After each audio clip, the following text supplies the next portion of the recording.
All right, you just bought a new ID.4 from Volkswagen.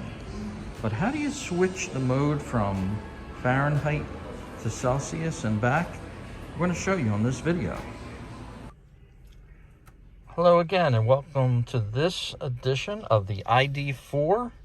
We're going to explore the menus here, and one of the first things we noticed was the Ambient Light section in this menu here. And Joe, why don't you take it away from here? Okay, so from your main screen, your home screen, you press the Ambient Light button. It gives you all kinds of different moods and stuff that you can actually see right on the screen, and you can also customize it.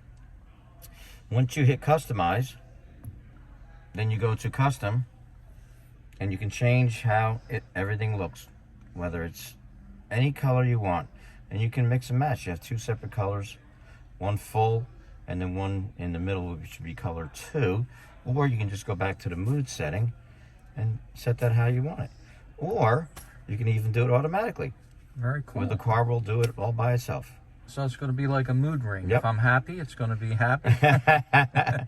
Well, we don't think we're that far yet.